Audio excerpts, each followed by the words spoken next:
Hey guys, Ray Edmond coming to you here on a Tuesday afternoon, almost Tuesday evening now. I am heading to a networking event outside of Philadelphia, and I figured, you know what, let me check in and throw some Rayisms down for networking events, you know, proper etiquette at networking events, and just overall the right networking events. So I'm headed to, just outside of Philadelphia, I'm headed to the Philadelphia, New Jersey Man Magazine networking event, which is sponsored by the Legacy Club, which has a couple hundred members in a short period of time. And that's about what they average when it comes to their networking events, their business card exchanges, etc.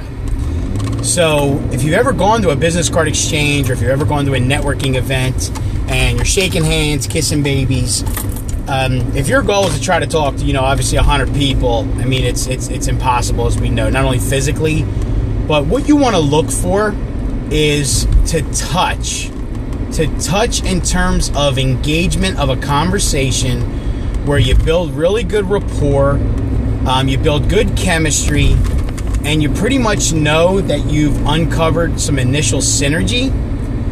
And next thing you know, you're getting an appointment after meeting that person, probably within the next week or two, because you know that it's worth it to be sitting down, grabbing coffee or lunch, and discussing how you can help each other. Where people make the biggest mistakes is they go to a networking event, and I love the guy that is handing you his business card as he's shaking your hand and already talking about, his pitch, his company, his model, what have you, and he's throwing up all over you.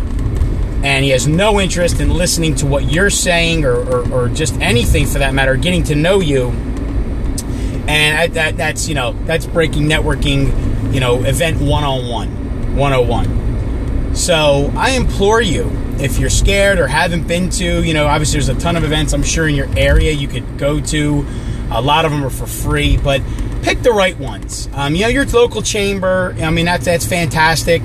But I tend to look for ones that are probably a little bit more high end. Not that it costs you an arm and a leg to get in, but you just kind of look at the profiles and the companies that are, may be there. Because if you're going to go, swim in the big sea or hang with the big fish, you got to go look for them in the bigger sea, so to speak.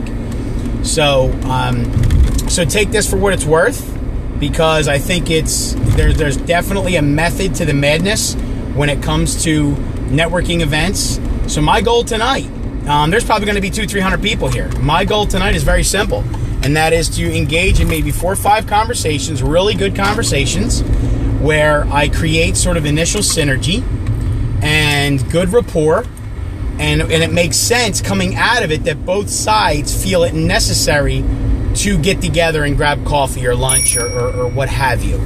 I think that's absolutely critical. So next time you're out, be yourself. Don't try to be something you're not. Be prepared. Obviously, dressing always helps. So this is going to be mostly suit and tie for the gents, and very business for the ladies. But again, you have to operate in a certain mode, and that is you're there to build the relationships. I know it's cliche. I know it's, that one's been beat to death, but it really is true. But if you're looking to sell somebody, sell them on you and the reason that they need to get in touch with you, and the reason and the urgency that it makes sense for them to meet you, because you are well connected, you're willing to help, and that is always your first objective is to help. Okay, so connect the right people, go out, make it happen. Thanks for checking in, and we'll talk to you soon. Take care.